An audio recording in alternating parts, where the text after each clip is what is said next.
Hello again, and welcome to Aviation News Talk, where we talk general aviation with relevant news and flying tips for pilots and student pilots to help keep you safe. I'm Max Truscott. Today, in a Spirit of Aviation episode, we're talking with Robert Schapiro about what it takes for you as a fixed-wing pilot or as a helicopter pilot to add on a rating to fly a gyroplane. He talks about what it's like to fly these fun aircraft and about the surprisingly few hours required prior to a check ride.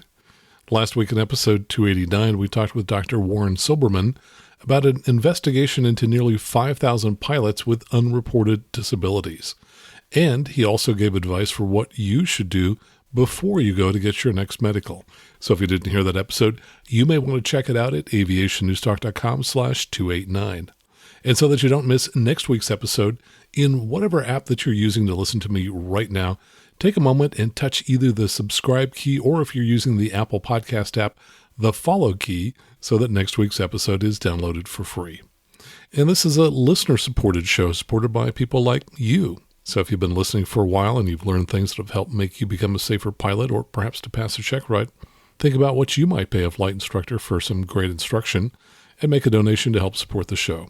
To do that, just go to aviationnewstalk.com/awesome to sign up to make a monthly donation, or make a one-time donation by going to aviationnewstalk.com/PayPal. And of course, those links are in the episode description in the app that you're listening to now. Now, this show is a little shorter than usual because by the time you hear it, I will be in Knoxville, Tennessee, where I'm going to meet up with a client who is taking delivery of a new Cirrus SR-22T. And then we'll be flying that aircraft back to California together. And I'll tell you more about our trip in a future episode. And jumping a day ahead, I'm now in Knoxville, and I encountered a couple of things on my commercial flight here, and I thought I'd share them with you. Two of those items were conversations about accident rates. In one case, it was about small aircraft, and the other case, it was about motorcycles. And in the spirit of aviation, I want to share several rather inspirational stories that listeners sent me that I happened to read while I was on that flight. Now, I flew out on Southwest's only direct flight to Nashville, and it was a great flight. A day or so before I left, I heard that American Airlines had some difficulties, and so I was glad to no longer be flying through an airline hub to get a connecting flight to Knoxville. Instead, I rented a car and drove 2.5 hours to Knoxville, and it was a lovely drive. And best of all, I arrived several hours earlier than I've ever arrived before. On the flight, I sat next to Dave, and I wanted to share some thoughts about what he said. He's in his early 60s, and like me, he studied electrical engineering in college and worked for a number of high-tech companies. We talked briefly about flying, and he said that he always wanted to learn to fly, but he was scared of crashing and dying. Now, I told him that about 80% of accidents are the result of poor judgment, and that if he consistently exercised good judgment all the time, then the accident rate for small aircraft becomes about the same as for driving a car. He acknowledged that, but it didn't seem like it changed his mind. And I mentioned this not because I need to convince you of the safety record of small aircraft. You're already a pilot, or perhaps are working on becoming a pilot, so you've already decided that whatever the risks happen to be, you're going to fly, and that's great. But I mention that because there's a good chance that you have family members or friends that you'd like to have fly with you, but like Dave, they're concerned that they'll die in an airplane. Or you may have a friend who's interested in learning to fly, but offers up the same objections as Dave did. So when you encounter these situations, take the time to talk with these people to understand their fears. They're probably hypersensitized to airplane accidents because every single one of them gets mentioned in the news. And unfortunately, that has the effect of magnifying in their mind the true risk of being in an aircraft accident. As I mentioned, the risk of an aircraft accident is similar to the rate for car accidents if you eliminate the 80% of accidents that are the result of poor judgment. Yet your friend or family member doesn't hesitate to jump in a car and travel thousands of miles every year. To them, driving is a normal part of life, and they're not scared of car accidents because they drive a car all the time. But imagine if every single car accident were mentioned in the news. Well, then they might have a different perspective on just how safe it is to drive a car. And in case you're curious, in 2021, nearly 43,000 people died on the highways in car accidents in the U.S. By contrast, a few hundred people die in airplane accidents each year. So when you encounter people who are reluctant to fly, share this data with them. It might not convince them to fly, but hopefully it will make them be more careful when they drive a car. Frankly, I've seen things on Highway 101 that scare me more than anything I've encountered in an airplane. And Dave, on the remote chance that you hear this podcast, You're missing out on the beauty of flying, all because of an unjustified fear of flying. But let's talk for a moment about something that's significantly more dangerous than flying a plane or driving a car. I stopped into McDonald's this morning to pick up an Egg McMuffin, and while I was standing there waiting for it, I couldn't help but overhear a conversation between a young man who was looking for a job there and a woman who was the hiring manager.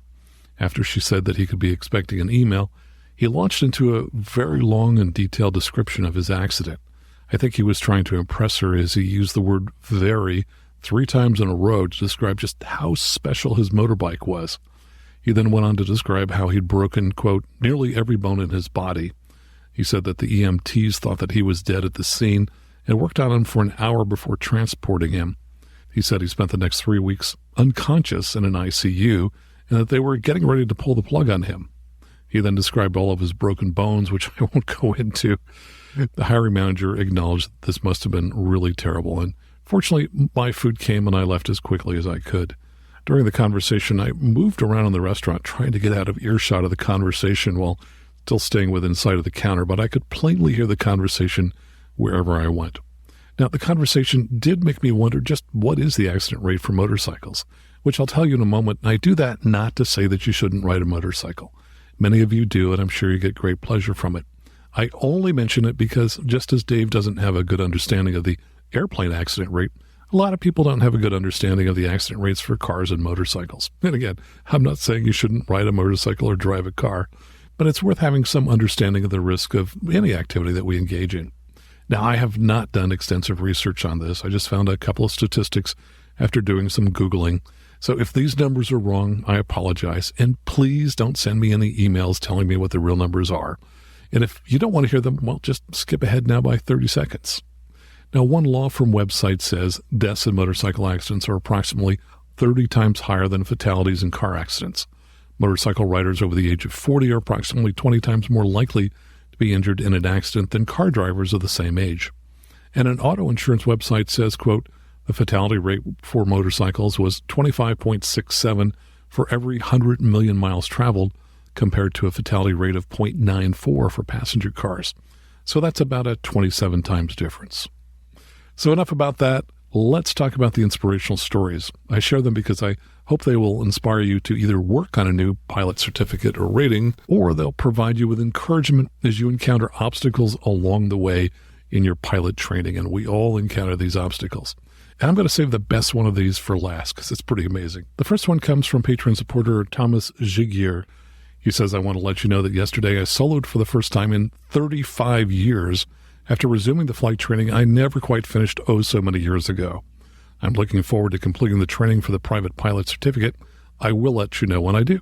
Thanks for the educational and inspirational content. Well, congratulations, Thomas. I worked with a gentleman who was about 69 whose wife asked him to quit after his first solo 30 years earlier. Now, he had a lot of fun getting his private, so keep up the work, Thomas. There are always obstacles along the way, but it's worth the effort. And this comes from Patreon supporter Peter Gonzalez. He says, just this month, I passed my private check ride. It's high up on the list of hardest things I've ever done, right behind marriage and raising children, and the nerves certainly did not help. But nevertheless, I am proud to have my certificate and look forward to starting on an instrument rating. It has been my lifelong dream to be a pilot, and it would not have been possible without the people in my life who supported me. Your podcast has been a great source of inspiration, and I deeply appreciate what you share in each episode. It's often not possible for me to fly every week, but podcasts help keep my head in the game, and I definitely know I would not have passed the check ride were it not for what I've learned from you. Thanks for the time and effort you put into the podcast. I greatly appreciate it. Well, Peter, congratulations. Yes, it is hard getting a pilot certificate, but worth the effort, and I hope you have fun exercising your new privileges. And yes, keeping your head in the game, especially when there's lots of time between flights, is very important. For many years, I could only fly about once or twice a month, so I constantly read magazines to help keep myself sharp. And here's a message from Patreon supporter Carl Soderstrom. He says, I'm currently a student pilot, and at 48 years of age and 36 years after I first said I wanted to learn to fly an airplane, I finally soloed this past Friday night. Thanks for your helpful interviews and reports where I can learn from the experiences of you and others, sometimes unfortunate aviators. Carl, congratulations. And here's the last story. This comes from Matthew Pope in Canada. This is quite a story. He says, nearly 12 years after my first solo, And a year after I started training again, I am finally a licensed pilot. It's been a long journey for me, literally, because I live in a fairly remote part of Canada, and the nearest flight instructor is 170 miles away. Every trip to the airport included 6.5 hours of driving. So in addition to all the flight hours, I've also logged 131 hours behind the wheel of my car. Your podcast helped pass the time on the road, and it also kept me motivated in the weeks and months when I couldn't fly. I certainly had some frustrating trips to the airport due to weather and mechanical issues in the tired old Cessna 150, but in the end it was all worthwhile. If any of your other listeners are in a similar situation, I'd like to send them some encouragement. If you decide that you're willing to do whatever it takes to learn how to fly, all the obstacles in your way just become part of the journey. To reduce my training cost, I slept in my car or on my instructor's couch. I practiced procedures at home in front of a photo of a Cessna 150 instrument panel, and I completed an online ground school course and wrote the written exam before getting back into the cockpit after my 11-year hiatus. My biggest source of motivation was the airplane sitting in my barn, a Zenith STOL CH-701. It might seem backwards to buy an airplane and then learn how to fly, but that sunk cost provided real incentive to follow through and pass the check ride, whereas the prospect of spending a large amount of money in the future would have had the opposite psychological effect. Anyway, until now, I've been freeloading on the podcast, so I'm off to make a donation. Thanks and have a great day, from Matt Pope. Now, he continues on, and this is related to other things we've talked about in the show. He says, P.S. Something that came up in the debrief after my flight test was a proper descent rate for a stabilized approach. The runways I trained on don't have any visual aids to help judge the approach angle, so I learned to fly the approach using my own judgment. With 40 degrees of flaps and power near idle, the Cessna 150 I trained in descends steeply at about 1,000 feet per minute, which is the absolute maximum descent rate for an approach to be considered stabilized as far as Transport Canada is concerned. A, quote, normal landing must be done with full flaps unless there's a good reason not to. So the examiner suggested that I should fly the approach with more power to slow the descent rate. He pointed out that once you start flying larger airplanes, the approach is never flown at idle, so that makes sense to me. On the other hand, it contradicts a point I hear again and again, that in a single-engine aircraft, you want to be able to glide to the runway if the engine quits. So it's a good practice to fly the approach without power, in which case the approach angle and descent rate are dictated by the characteristics of the particular aircraft in its landing configuration, and there's no one-size-fits-all approach angle or descent rate for a stabilized approach. In episode 243, for example, Catherine Cavagnaro says, quote, she's a huge fan of steep approaches, and her practice of making steep approaches saved her when her engine quit at our home airport, where there are tall trees on the approach path. I'd be interested in hearing your thoughts about this. Now, he has another comment about something else, but let me respond to that. Oh, and first of all, congratulations, Matt, on a really hard-earned and well-deserved pilot certificate. Now, that's quite a story. You certainly had more obstacles than most pilots, but you showed great ingenuity in working around them, and I suspect that makes the accomplishment even more sweet. So regarding stabilized approaches, I too learned in a Cessna 150 with 40 degrees of flaps, and we also did power-off approaches for the same reason that Catherine cited. Now, a large part of my flying since then has been at towered airports with traffic patterns that are so busy that we can rarely do a power-off approach. There's definitely a trade-off between doing a powered approach and a power-off approach, and there's no one right answer. Like many things in aviation, the answer is, it depends. Now let me read the second comment he had. He said, having just listened to episode 288, I thought you might be interested to know that the rules for landing at non-towered airports in Canada are slightly different from the U.S., and here there are only 2 approved ways for VFR traffic to join the circuit. He says we don't call it a pattern. If no conflict exists, then you can fly straight into the downwind leg, but the recommended approach is to cross the airport midfield at circuit height from the upwind side to join the downwind leg midfield. In other words, you descend on the dead side of the field, cross over the center of the airport at circuit height, and then make a 90-degree turn to join the middle of the downwind leg. Unless you're in a mandatory frequency zone, you can't fly a straight-in approach, nor join on the base leg, nor join the downwind at a 45-degree angle. He says, I don't know if you have mandatory frequency zones in the U.S., but they're busier non-towered airports where everyone must be on frequency and communicating before entering the zone, and usually there's someone on the ground keeping new arrivals informed about what's going on. Anyway, having only 2 ways to join the circuit might be a bit less efficient than the American way, and it's not a foolproof system. We still have to watch out for IFR traffic on straight-in or circling approaches, or technically they have to watch out for us. And of course, some people don't follow the rules, but there's something to be said for keeping things simple. Matt, thanks for sharing that. And just one other comment, I would say definitely you'll want to try and find a pilot or ideally a CFI with experience in the Zenith before you start flying it. All airplanes are different, and it's likely that it flies differently from a Cessna 150. So thanks so much for sharing all this, and please stay in touch and tell all of your flying friends about the show. And aviation is a very small community, so listen carefully, and you might recognize one of these names. These are people who have signed up to support the show in the past week, and if you don't recognize any of these names, well, heck, why don't you go ahead and sign up to become a member to support the show, and we'll read your name next week. Thanks so much to Steve McKinnon, Art Hernandez, who's back after 3 years. See, you can always come back. Scott YOTM, I'm not sure what that is, could be Year of the Monkey, Anson Chappelle, and Michael Warshower. And also thanks to Larry Noe, who increased his pledge. And we had some one-time donations via PayPal. My thanks to Matt Pope, Jeff Cook, and Frank Buoni. And if you'd like to sign up to support the show, just head on out to aviationnewstalk.com/awesome or aviationnewstalk.com/PayPal. Coming up next, our conversation with Robert Schapiro about what it's going to take for you to become a gyroplane pilot. All right here on the Aviation News Talk podcast.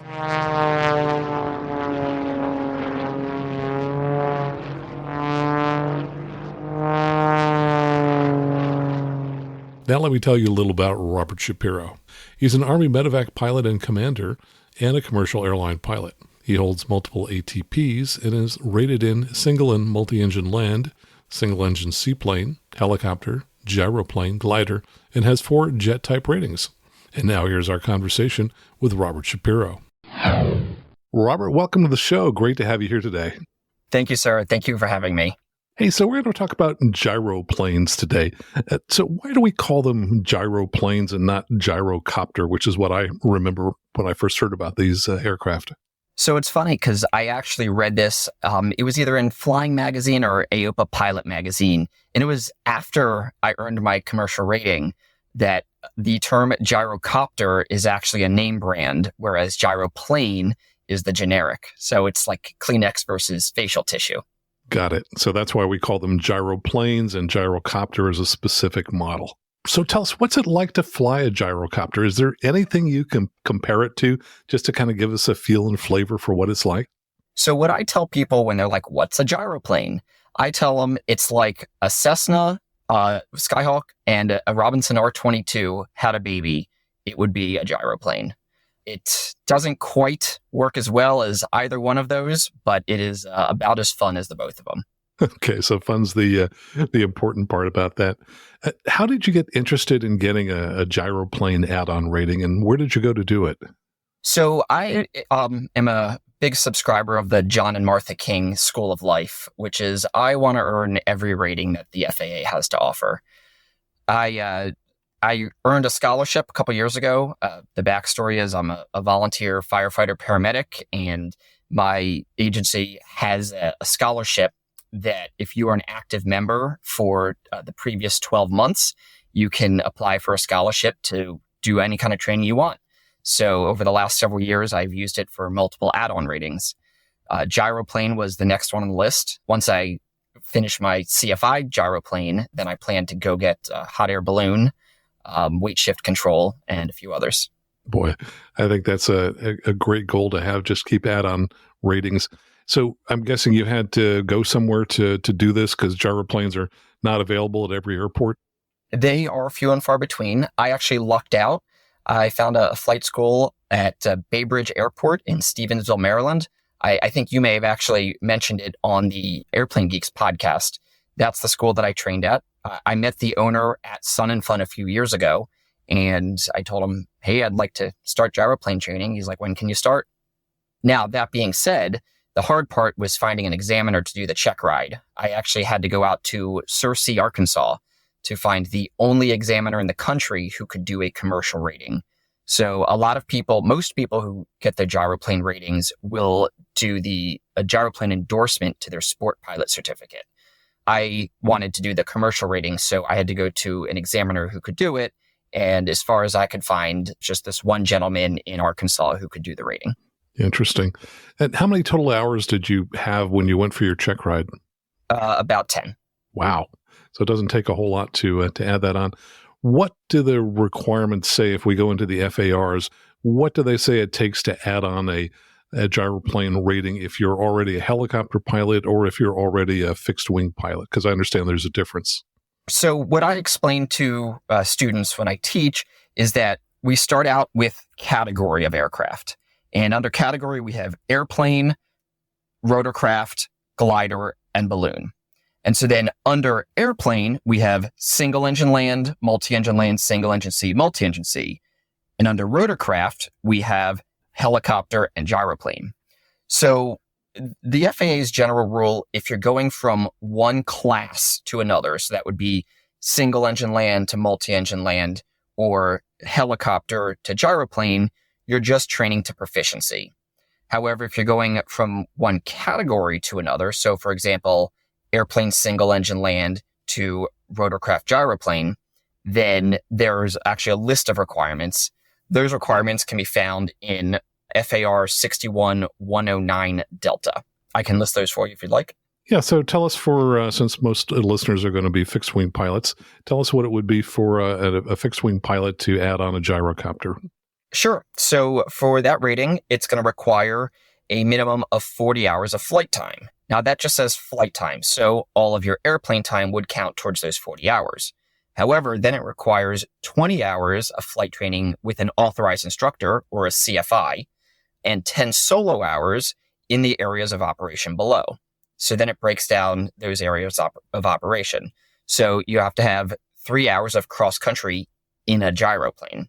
Then it says you have to have 3 hours of night training in a gyroplane that includes 1 cross country over 50 nautical miles and 10 takeoffs and landings, each involving a full traffic pattern. Then it goes on to say 3 hours of flight training with a CFI in preparation for the check ride within the 2 preceding calendar months.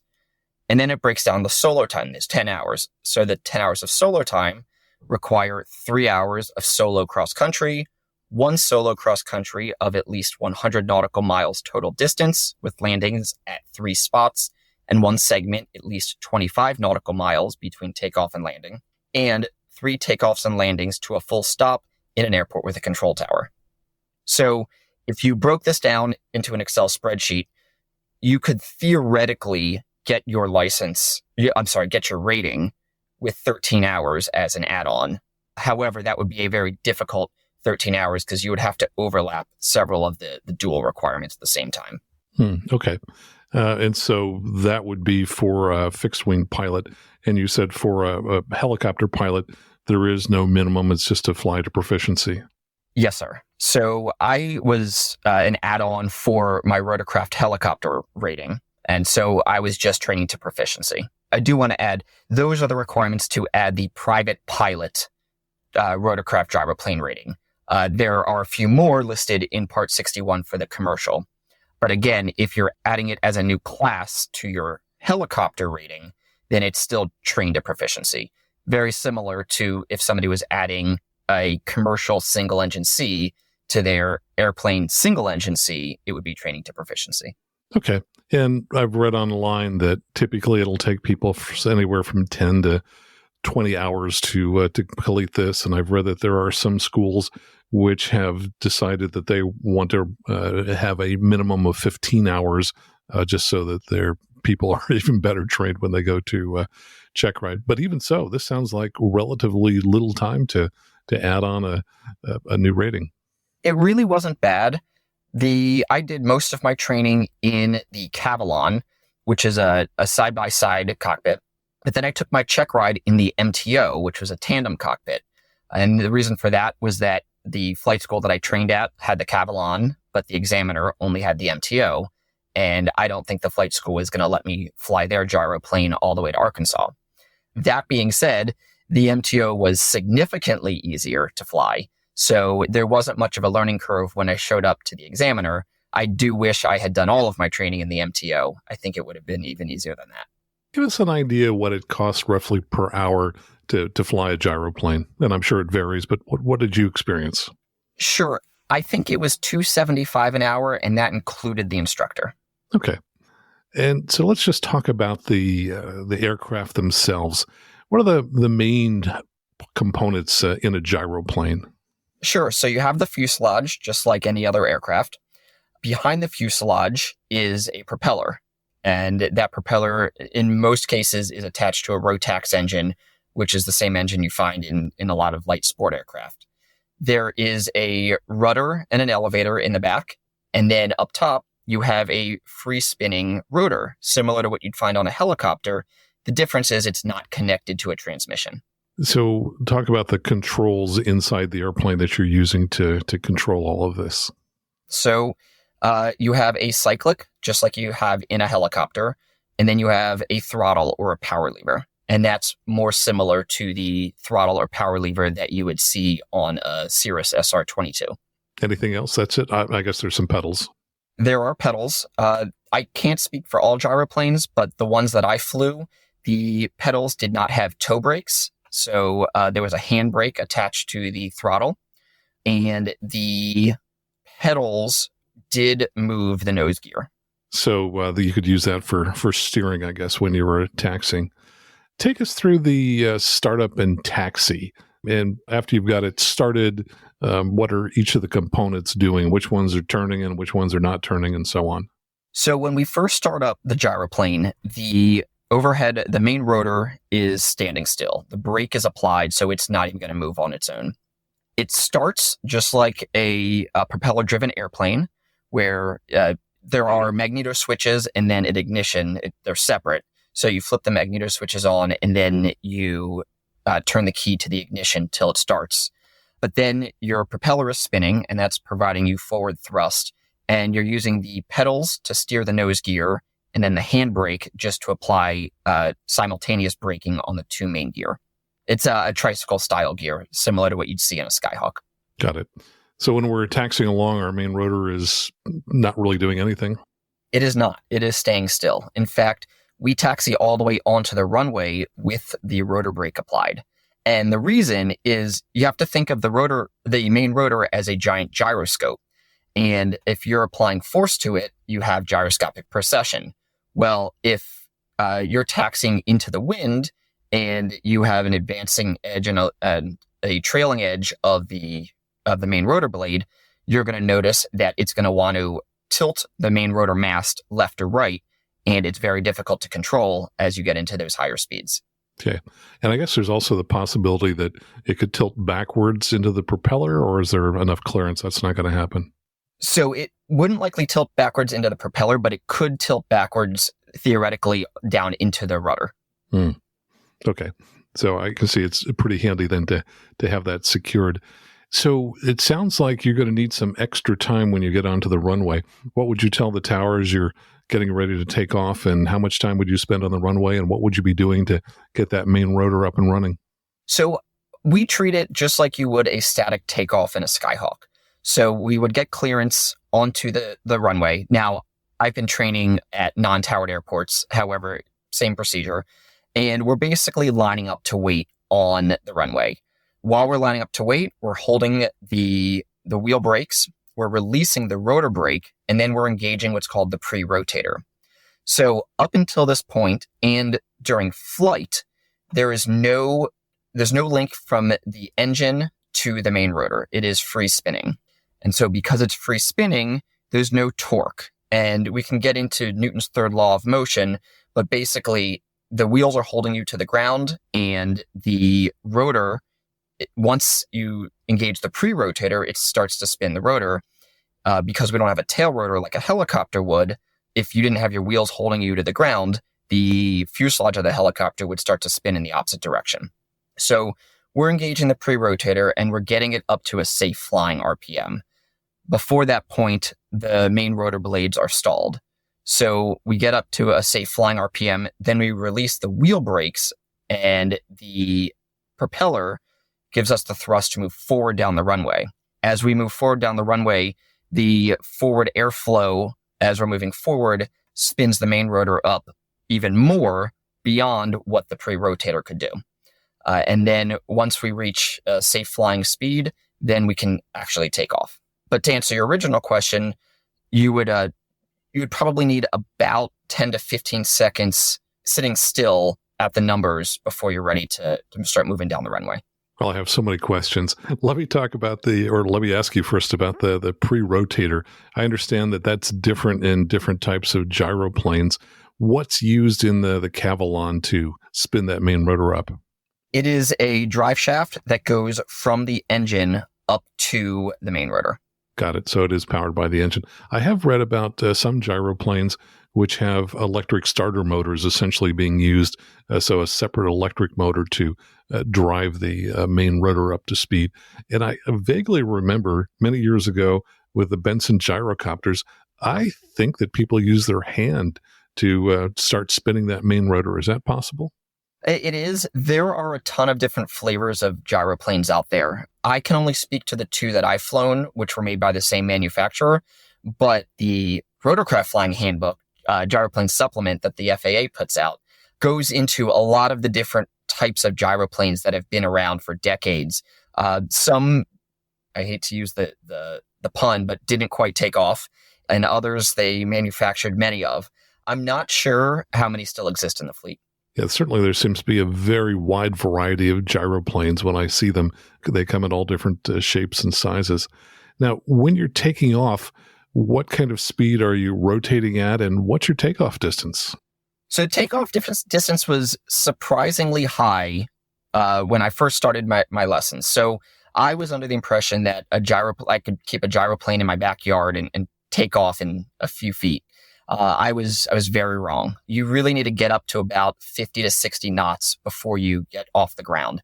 And the reason is because at 50 to 60 knots, you have so much stored energy in the main rotor that if, God forbid, your engine should fail, you can safely land it. Just like in airplanes, you don't want to be slow and low at the same time. You also don't want to be slow and low in a gyroplane. I watched a video about the Cavalon. I didn't realize that's the one you flew, so that was a great coincidence. And it looked to me like the main rotor speed was somewhere around 420 RPM. What keeps it at that? I have no idea. Is there some type of, tell me, how does it maintain that 420? Sure. So that is changes in the airflow moving upward through the rotor. So in a normal helicopter, the rotor is pushing the air down. Well, the inverse of that, in a gyroplane, the air is flowing up through the rotor and spinning the rotors up. As part of training, we do a rapid descent maneuver where we get our airspeed as close to zero as safely possible. And we can see that the aircraft is still flying. You can't maintain forward flight. You're in a descent, but the rotors are generating lift as long as those rotors are spinning. As long as there's airflow moving up through the rotors are going to spin. And does the speed of the main rotor vary somewhat in flight? And if so, how is it controlled? It is. It's controlled by your airspeed. So just like in an airplane or a helicopter, you're going to have your LD max. And at that LD max, your rotors are going to be at their highest RPM. If you zero out your airspeed, then you're going to have less airflow moving up through the main rotor, and your main rotor will not spin as fast. Okay, so in that particular case, you need to be coming down, I guess, to keep your rotor speed up? Yes, sir. You will be coming down just by virtue of the fact that we don't have wings, and you're getting all your lift from your main rotor. Think back to the lift equation. Lift is a factor of the airfoil speed through the air. So if there's less speed through the air, you're getting less lift, and that's where you're in your flying descent. Now, you said that the takeoff was much longer distance than you thought. What about the landings? What kind of landing speeds do you have when you touch down, and what kind of landing distances? So you can actually land a gyroplane on a postage stamp. I shoot for either the numbers or the 1,000-foot markers every time. You can put them down on a spot. Some people will even tell you if the crosswinds are too high, you can land perpendicular to the runway, which is absolutely possible. You just won't be able to take back off. So the distance isn't very long. When the gyroplane is coming down, it operates a lot like a helicopter in an autorotative state. And just like for your private helicopter rating, you need to be able to auto-rotate to a spot plus or minus 100 feet. You should be able to land a gyroplane to a spot. Let's talk about that. Let's say that bad things happen and we have an engine failure. What kind of glide ratio would we expect when we're coming down? How far are we going to be able to glide our gyroplane? I don't know. I'm sorry. That's okay. I read recently that it was about 4-1, which coincidentally is about the same as it would be in an R-44. So you're looking down. You're not going to be going very far and forward of you. Right. So what were some of the different kind of maneuvers that you flew in training? What do you have to do? So keeping in mind, I went straight for the commercial. So I did not do the private rating prior to. The commercial rating that I earned, I did the turns around a point, S turns, steep turns, slow flight, and then the rapid descent with power. And what about emergencies? What kind of emergencies did you learn to deal with? The only one we learned to deal with was the simulated engine failure. And the answer is what you would do in any aircraft. You land the aircraft. Yeah, you're coming down. And so what about as you're landing? Any special challenges if you start to get slow and you're close to the ground? Just like your favorite song, Max, Go Around. And I've read that if you get a little bit too slow, it's actually hard to climb unless you lower the nose. So if you get too slow, your rotors are not generating enough lift to keep you up in the air. So yes, you would need to increase forward airspeed if you want to be able to climb. So if you're really close to the ground, I guess that's a bit of a problem because you have to nose down and yet you're already close to the ground. And it can get to be a scary maneuver where you might be 10 feet above the ground and now you're lowering the nose. So you're moving closer to the ground, but you're doing so to create more lift. So it sounds like if you're going to get slow, you better be fairly close to the pavement when you do that. So the instructor that I've been flying with has been training me to fly at 60 knots down to about 100 feet. Got it. So that prevents you from being in that particular situation. Yes, sir. Try to manage that energy as long as possible. So talk about the go around. How do you accomplish that? So just like you would in an airplane, you are going to apply full power. With the gyroplane, at least in the Cavalon, there is a lot of P factor. So expect to put in a lot of pedal. And as you had already mentioned, lower the nose to build that airspeed to then get more lift over the rotors. What kind of speeds were you doing when you were doing, for example, slow flight? How slow do you get? So I want to say it was about 45 knots. The biggest deciding factor really is getting on the backside of the power curve.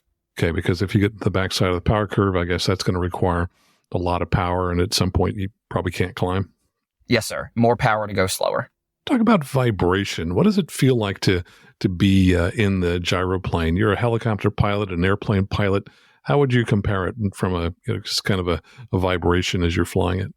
I think it feels exactly like the R-22, the R-44, the 206, the Huey. You get that little bit of 1-2 hop that you would in any two-bladed system. Okay, so you're going to be shaking a little bit. And is that vibration greatest when you're slow speeds, high speeds? When is it vibrating the most? I honestly don't know. I spend so much time in helicopters that I feel like I need a 1-2 hop just to be able to go to sleep at night. So I don't know when it's more and when it's less.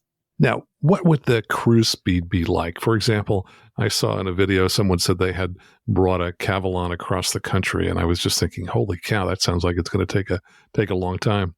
Yes, sir. So usually between about 70 and 90 knots, depending on weight. I've done almost all of my gyroplane flying in the pattern, and a lot of that is just the flight school that I'm training at has a lot of students, so it's difficult for me to borrow a gyroplane to fly to a different state. And what kind of fuel burn do you have, and what kind of range would one have if they wanted to take this on a long flight? I believe it burns about 4 gallons an hour, and I couldn't tell you. I don't even remember how much the tank holds. I do remember my instructor telling me, though, that usually you will run out of bladder space before you run out of fuel. All right, so we can stay up in the air for a number of hours, I guess. Now, if one decided to buy a gyrocopter and they were taking their friend along for $100 hamburgers, how much weight could you put into this? If you had two people, roughly how much could those people weigh and still be able to fly the Cavalon? You could probably get two 200-pound people in the two seats and still take enough fuel to get you to the $100 hamburger. Got it. So it sounds like your goal is to become a CFI, or you're looking to teach at the local flight school? I'll be honest, I'm not looking to teach, and I say that with hesitation. I have been flight instructing since 2007, and I absolutely love teaching, but now it's become an issue of fitting more hours into the week that I can teach. So I guess you can kind of say I've hung up that instructor hat. What I like to do is every 2 years, rather than complete a FERC or take another check ride in the same aircraft, I try to add a flight instructor rating to renew my CFI. So I'm currently working on my CFI gyroplane and hope to finish it in the next few months. That will then reset that 24-month clock for my flight instructor certificate. Yeah, what a great way to do that. Yeah, for folks who are not flight instructors, the FERCs can be rather time consuming to renew the CFI certificate every 2 years. Well, and it's funny because I don't mind the time consuming part. However, the FERC that I've been doing the last several years is very dry, and I don't even think they update the material. And I prefer to go get another. I feel like you're getting better training through an add-on rating than you are clicking through slides on a website. Now, you said you're spending a lot of time teaching. What are you typically teaching in? So most recently, I was teaching in the Cirrus SR-22 and Vision Jet. However, as recently as about 2 months ago, I did give up my CSIP, just again, due to lack of time. And so how are you spending most of your time these days? So I am a medevac pilot and medevac commander for the DC National Guard. So I'm flying Lakotas for them. And then I fly the Airbus A320 for a well-known major airline. So that keeps you pretty busy. Well, looking back, if you were thinking about doing the gyroplane rating again, anything that you might have done differently as you went about it, or any recommendations you have for pilots who are interested in getting a gyroplane rating? So you definitely want to find a school that's convenient for you and an instructor that you click with. But also, I would recommend flying a gyroplane that you enjoy flying. To be honest, I'm not a big fan of the Cavalon. I prefer the MTO a lot better. But the nearest MTO might be several states away, whereas the Cavalon is a 35-minute drive. So I'm training in the Cavalon. But when I go for that CFI check ride, I'm going to have to go back to the MTO. The other thing to consider is if somebody is looking to purchase a gyroplane, train in the plane you plan to purchase, because why not get the best training in the aircraft that you're going to spend the most of your time in?